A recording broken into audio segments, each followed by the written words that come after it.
At Thanksgiving, my stepmother assigned me chores. Earn your plate or leave. I'd bought the turkey and fixings. I chose to leave, canceling the delivery service en route, leaving them with empty ovens and hungry guests. I, 32M, haven't spent Thanksgiving with my father in 6 years, not since my stepmother joined the picture. This year, I made an exception. Big mistake. My mother passed when I was 19, sudden and brutal, the kind of loss that rewires your brain permanently. Dad took it hard, disappeared into himself for 3 years. I understood. I was drowning in my own grief while finishing college. We survived separately, two people in the same sinking boat who forgot how to reach for each other. Then she appeared.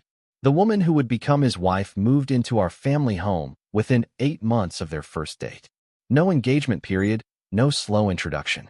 One day I visited, and her clothes were in Mom's closet, her furniture replacing pieces I'd grown up with. Dad seemed lighter, happier. I tried to be supportive. I really did. But she had this way of rewriting history, of erasing Mom from casual conversation. The photo wall in the hallway came down within weeks. Too depressing, she'd told Dad. I found the pictures in a box in the garage during my next visit. That was year 1. By year 2, she'd established herself as the household authority. Dad deferred to her on everything from dinner plans to which relatives got invited to gatherings.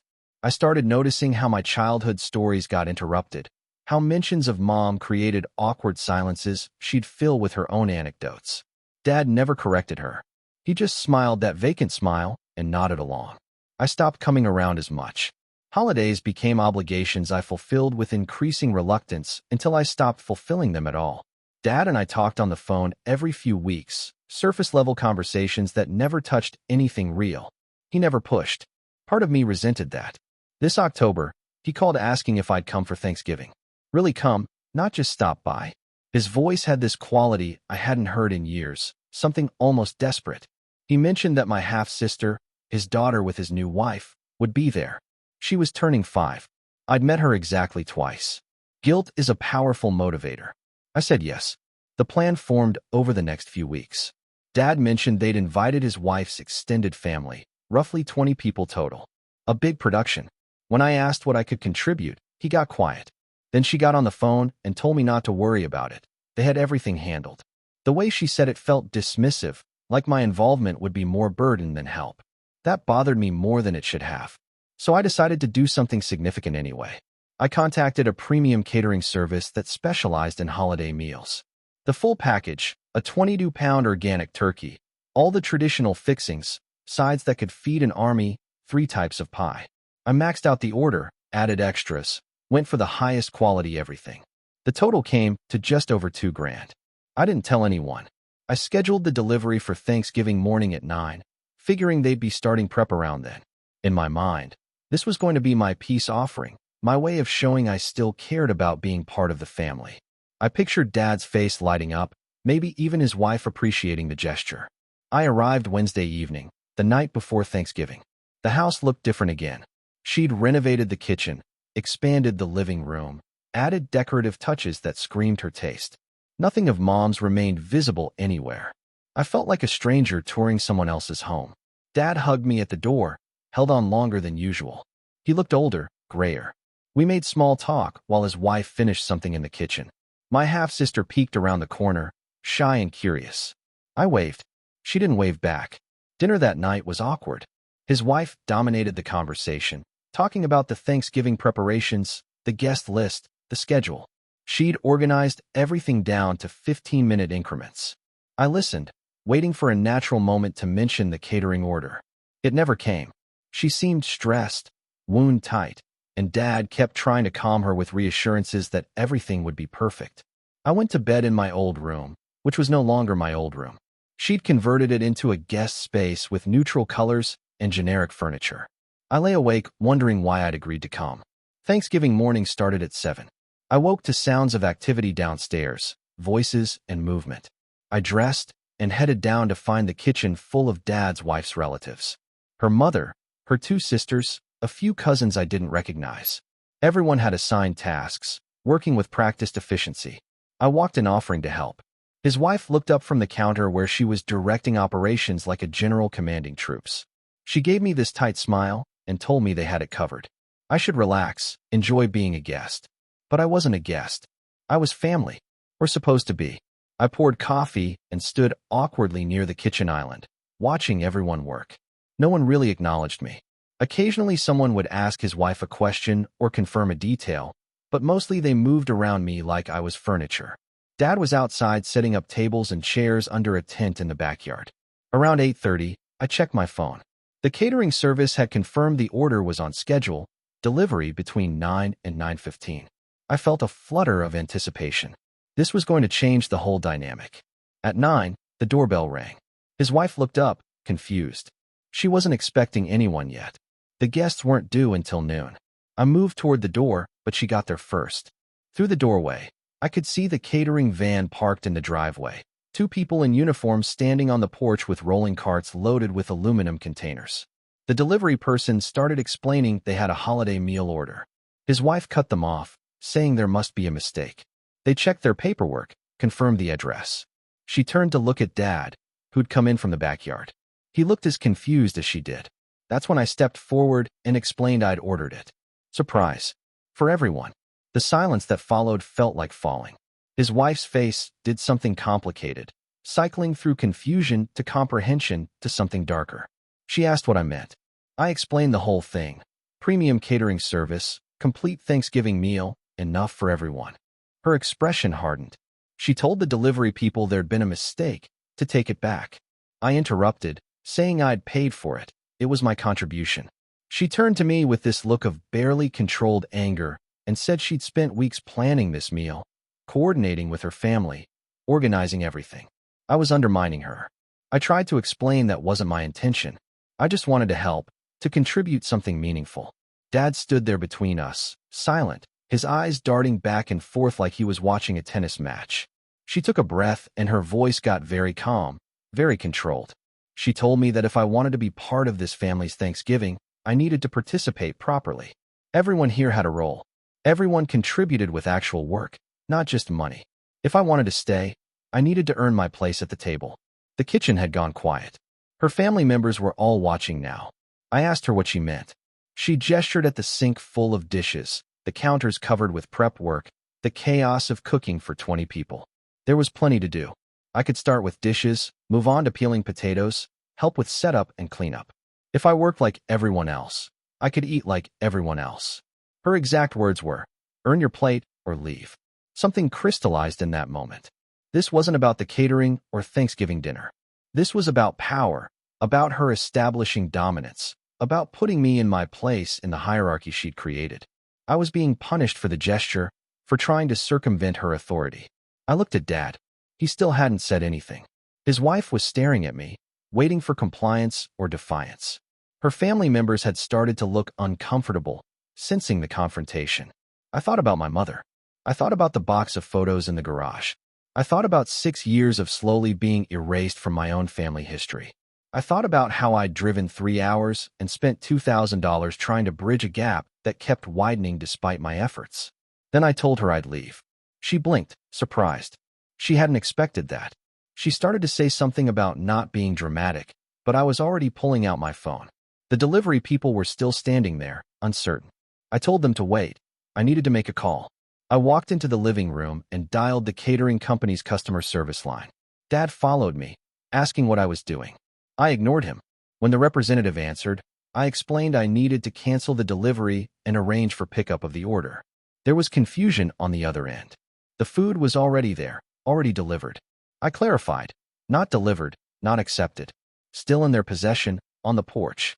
I wanted to cancel the entire order and have them take it back. Dad's voice got urgent then. He told me to stop. We could figure this out. I asked him if he was going to say something to his wife about how she'd just treated me. He hesitated. That hesitation told me everything. The representative was explaining the cancellation policy. Because the food had already been prepared and transported, there would be a cancellation fee. I told them I didn't care. Process the cancellation, I'd accept whatever charges. Just take the food back. Dad's wife had appeared in the doorway, her face pale. She started saying I was being childish, overreacting. I kept talking to the representative, confirming details. Behind her, I could see her family members watching from the kitchen, confused by the rapidly deteriorating situation. The representative confirmed the cancellation.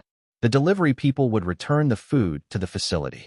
I'd receive a refund minus the cancellation fee, about $600. Fine. Whatever. I hung up and walked past Dad's wife to the porch. I told the delivery people there'd been a change of plans. They should take everything back.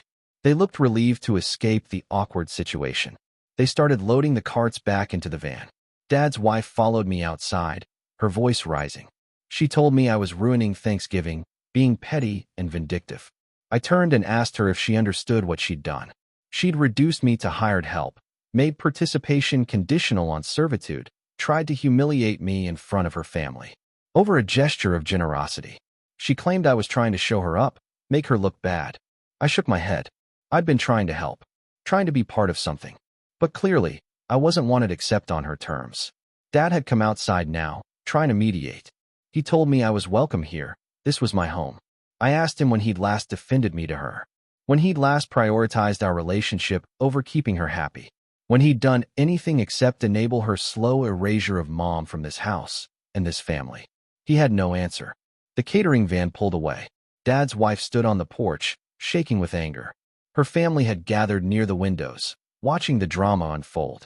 I went inside, grabbed my bag from the guest room, and walked back through the kitchen without making eye contact with anyone.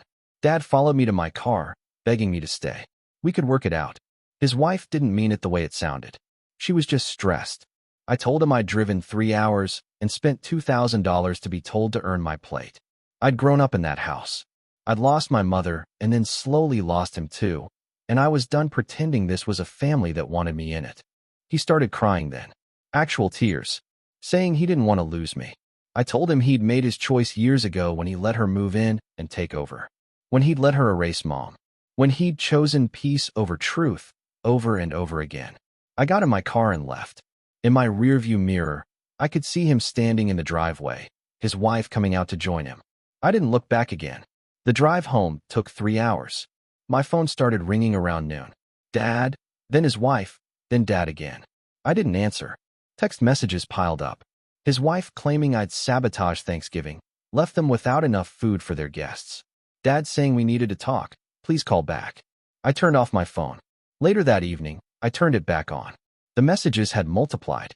Apparently, the meal his wife and her family had been preparing wasn't nearly enough for 20 people. They'd been counting on supplementing with store-bought items, but everything was closed for the holiday. Their Thanksgiving had been a disaster of insufficient food and uncomfortable explanations to guests about why the host's son had caused a scene and left. Dad's wife had sent a long message calling me selfish and cruel. Dad had sent several messages begging me to understand his position, saying he loved me, but I'd put him in an impossible situation. I blocked both numbers. Update 1. It's been 3 weeks since Thanksgiving. The aftermath has been more complicated than I expected. The day after Thanksgiving, I started receiving messages from extended family members. Dad's brother, my uncle, called asking what had happened. Apparently, Dad's wife had given her version of events to everyone, painting me as entitled and disrespectful. According to her story, I'd shown up trying to take over her carefully planned dinner, then threw a tantrum when asked to help with basic tasks. I gave my uncle the full story. He listened quietly, then admitted Dad had seemed different the past few years, more withdrawn from the family. He'd attributed it to grief and remarriage, natural changes. He hadn't realized how much the dynamic had shifted. More relatives reached out over the following days. I found myself repeating the story, feeling exhausted by it. Some were sympathetic. Others seemed to think I'd overreacted, that family meant compromise and forgiveness. I started to question myself. Maybe I had been too harsh. Maybe I should have just swallowed my pride and helped with the dishes. Then my aunt, Mom's sister, called. We hadn't spoken in over a year. She distanced herself from Dad after the remarriage, uncomfortable with how quickly he'd moved on. She told me she'd heard about Thanksgiving through the family grapevine and wanted me to know something. She'd visited the house about 2 years ago, the last time before she'd stopped coming around. She'd asked to see some of Mom's things, photographs and keepsakes. Dad's wife had told her most of it had been donated or thrown away. Too painful for Dad to keep around. But my aunt had noticed one of Mom's distinctive vases in the background of a photo Dad's wife had posted online, repurposed as a decorative piece without acknowledgement. That detail hit harder than it should have. The casual erasure wasn't just emotional, it was physical and complete. I started going through old photos on my computer, pictures from before Mom died. Our house had been full of her presence, her taste, her warmth. I compared them to recent photos from Dad's social media. Nothing remained. Every trace had been systematically removed and replaced. 2 weeks after Thanksgiving, Dad showed up at my apartment. I hadn't responded to any of his messages and hadn't unblocked his number. He must have driven the 3 hours hoping to catch me home. I almost didn't let him in. But he looked terrible, aged beyond the few weeks since I'd seen him. We sat in my living room, the silence heavy between us. He started by apologizing. For Thanksgiving, for his wife's behavior, for putting me in that position. But then he tried to explain her perspective. She'd worked hard to create a new family dynamic, to make the house feel like theirs together. My gesture had felt like an invasion to her, an attempt to undermine her role. I asked him if he hurt himself. If he understood he was defending someone who'd told his son to earn his plate at Thanksgiving dinner. His own son. He got quiet. Then he admitted things had been difficult. His wife had strong opinions about how things should be done. She'd helped him through his grief, given him a reason to keep going when he'd been lost. He owed her so much. But he also knew he'd failed me. He'd let me drift away because it was easier than confronting the tension. I asked about Mom's things. Were they gone? Why he'd allowed them to be erased. He looked genuinely confused at first. Then understanding dawned, and shame colored his face. He admitted he'd let his wife make most of those decisions. She'd convinced him that holding onto the past was preventing him from healing. He'd trusted her judgment, hadn't questioned it. He hadn't realized how complete the removal had been until I pointed it out. We talked for over 2 hours. He cried again, apologizing repeatedly. He wanted to fix things. He wanted me back in his life. But he also wasn't willing to leave his wife or seriously challenge her authority in their household. That was the crux of it.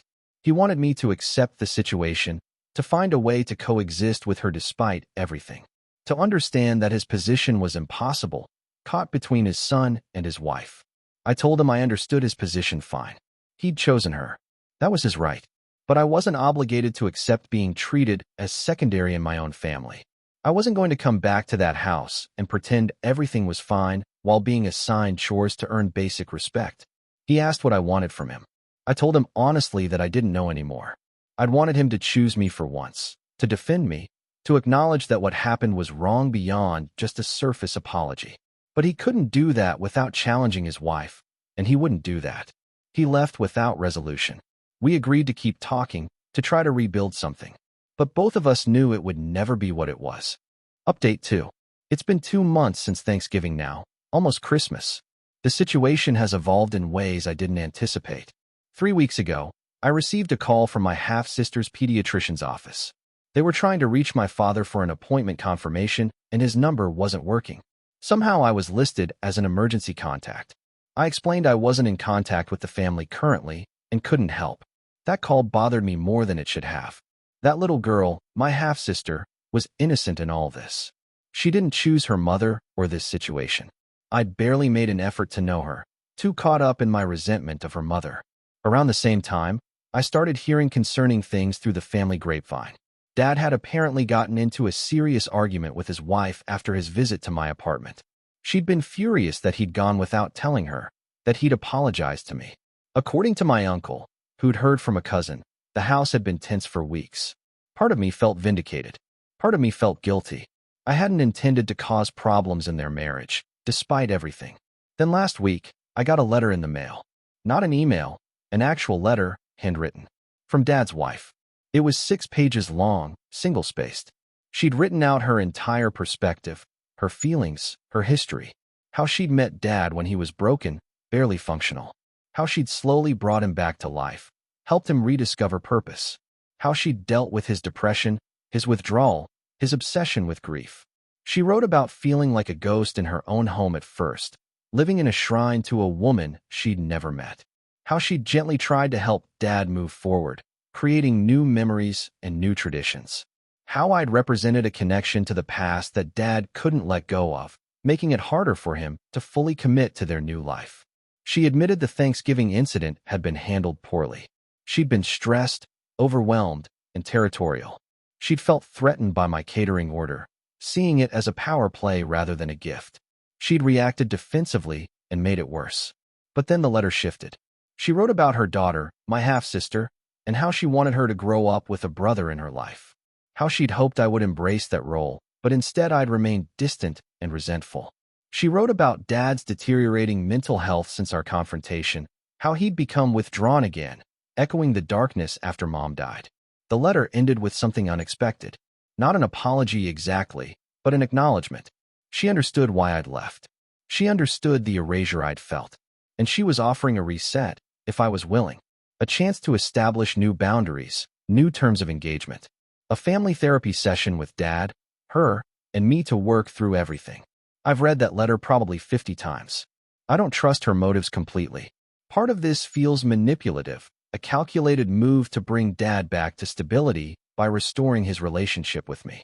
But another part seems genuine, a recognition that the current situation is unsustainable. I haven't responded yet. I've been thinking about what I actually want.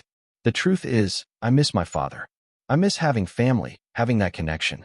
But I can't go back to the way things were, accepting scraps of recognition while being systematically sidelined. Yesterday, I reached out to a family therapist whose name my aunt had given me months ago. I scheduled an individual session to talk through everything before making any decisions. The therapist asked me what outcome would make me feel whole. I didn't have an answer. This morning, I sent a brief email to Dad's wife. I acknowledged receiving her letter. I told her I was thinking about it and considering the therapy option, but I needed time. I also asked her a direct question. Was she willing to make space for Mom's memory in that house? Not as a shrine, but as an acknowledgement of history and my connection to it? I haven't heard back yet. That question might be a deal breaker for her, but it's essential for me. I can't be part of a family that pretends half my history doesn't exist. Christmas is in 2 weeks. Dad has called twice, left voicemails saying they'd love to have me, but understand if I'm not ready. His wife has apparently told her extended family that I won't be attending this year. The pressure is off, which somehow makes the decision harder.